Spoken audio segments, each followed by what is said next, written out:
Skola, hebu fungua mlango binti yangu. Mbona unaniweka babako muda mrefu nagonga mlango unifungulie? Hebu fungua binti yangu bwana. Dadi niache. Dadi kumbe muuaji.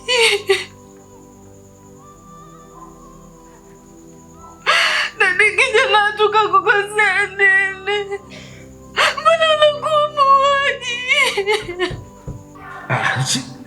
Sio muuaji. Mimi mtu anakuja na kuna nini tu akikudhuru mwanangu. Mtu kama yule simjui, umekaa naye pale angekuletea madhara akakudhuru binti yangu.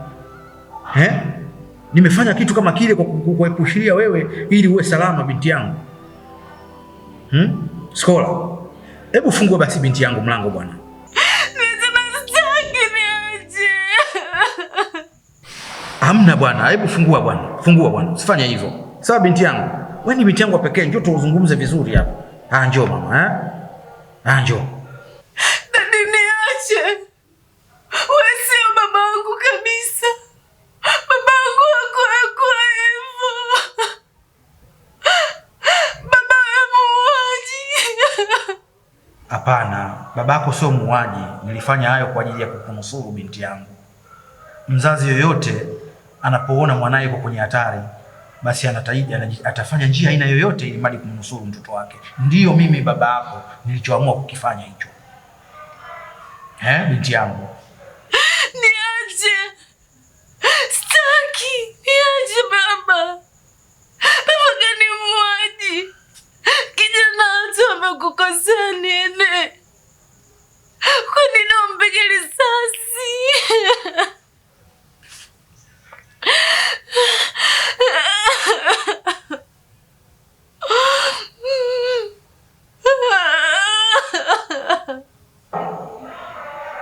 Skola. Nakuachaje mwanangu? Mimi nimefanya hivyo kwa ajili ya usalama wako. Angeweza kukudhuru kwa sababu nimekukuta pale, nimeona anaweza kukudhuru akakufanyia kitu cha aina yoyote.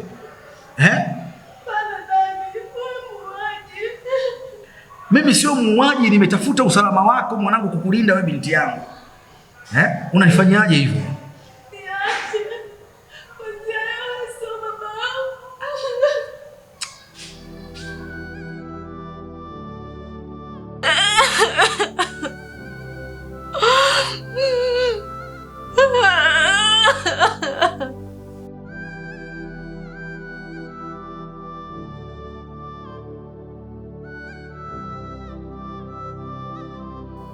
Kisa utajiri wako na uwa watu. Sitaki.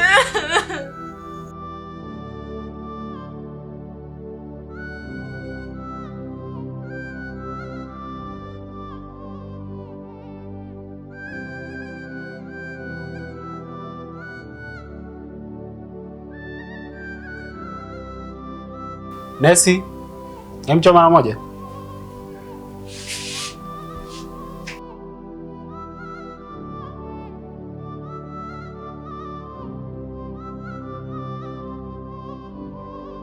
Sasa kuna huyu mgonjwa ambaye amefika ana jeraha la risasi.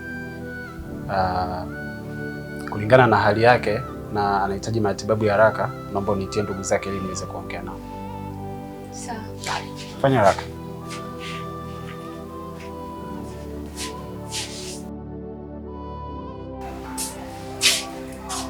Ndugu wa mgonjwa aliyokuja mpigwa risasi wako hapa? Mimi hapa nesi. Nahitajika. Lakini nesi, jamani, hata mimi pia ni mgonjwa na nina haki ya kuhudumiwa kama wengine. Nimekuja hapa muda mrefu. Wamenikuta, si ndio? Hebu nisikilizeni basi na mimi siko sawa jamani. Kaka acha kielele. Zamu yako ikifika utaitwa, tuna mgonjwa wa dharura. Lakini nesi, nesi, nisikilize basi jamani na mimi.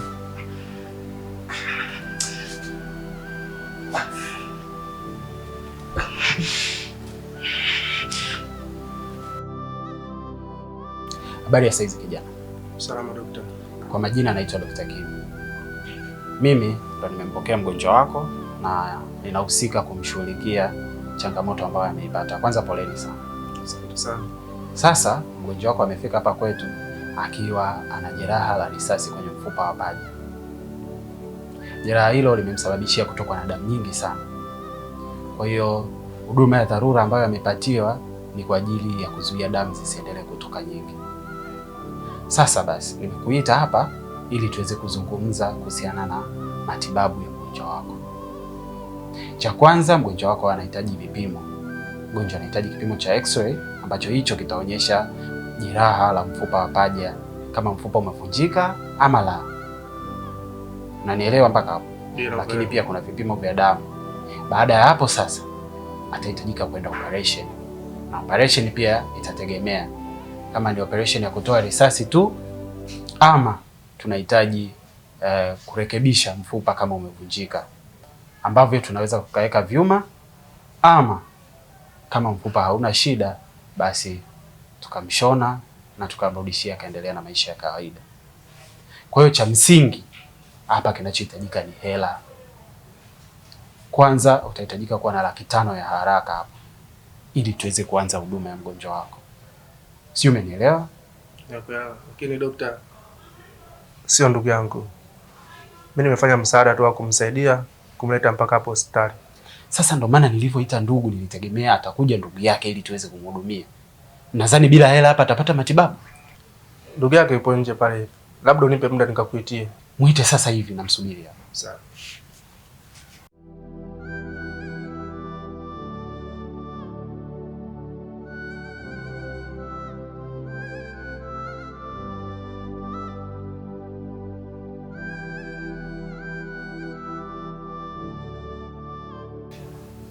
Sasa mnahitajika kuwa na pesa kiasi cha 500,000. La sivyo hakuna matibabu hapa yatakayoendelea. Sijui umenielewa? Yaani mimi naongea na wewe, wewe unaninyoshia mikono. Yule ndugu yako nimemuita, naongea naye hapa, amesema wewe ndo unahusika kila kitu. Sasa hizi wewe unaninyoshia mikono. Hivi mnaleta mchezo eh? Mnadhani bila hela huyu ndugu yenu atatibiwa? Sasa mkiwa serious, mkija na hiyo hela, mgonjwa wenu ndo atapata matibabu.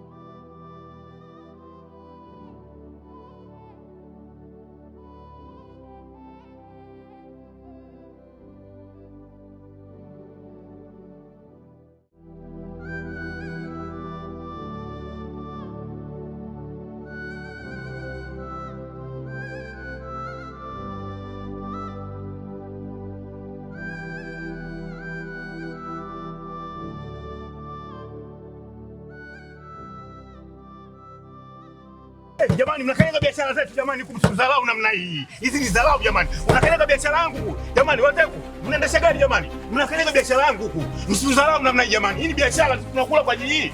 Jamani, msiharibie biashara zetu jamani. Unakanyaga biashara yangu huku.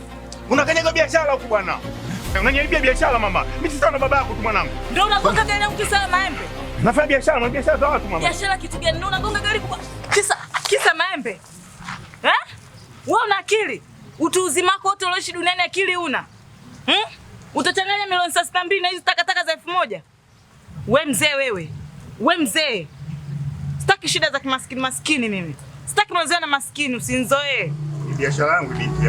Unataka upate hela kupitia matakataka yako. Wenye biashara wamekaa hapo kwenye kigunia.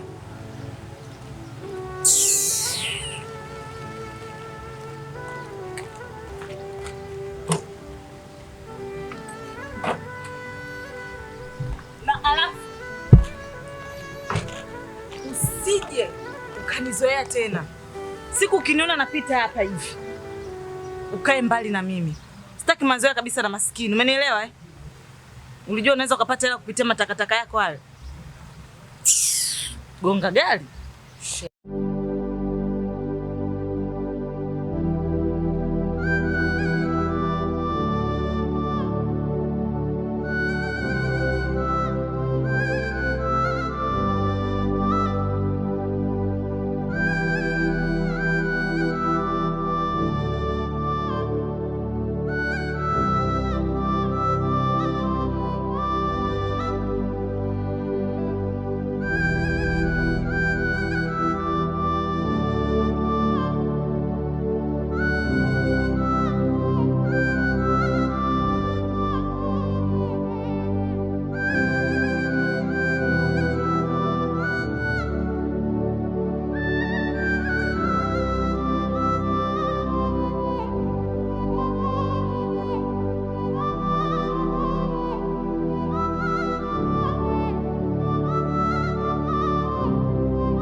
Umefuata nini hapa? Umefuata nini? Yaani ushaniharibia ndoto zangu yani. Yaani utajiri ulikuwa huu hapa yani. Naongea na wewe, umefuata nini hapa?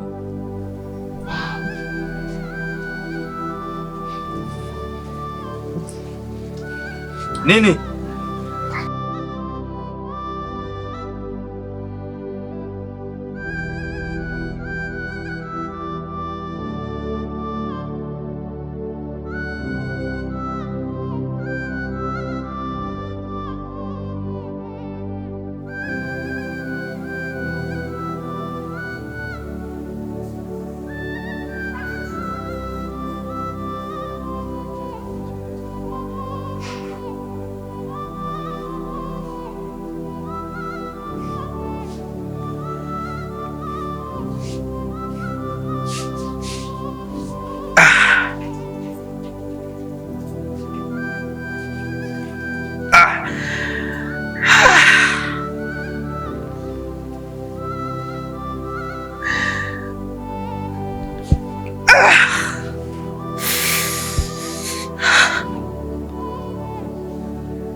Dokta.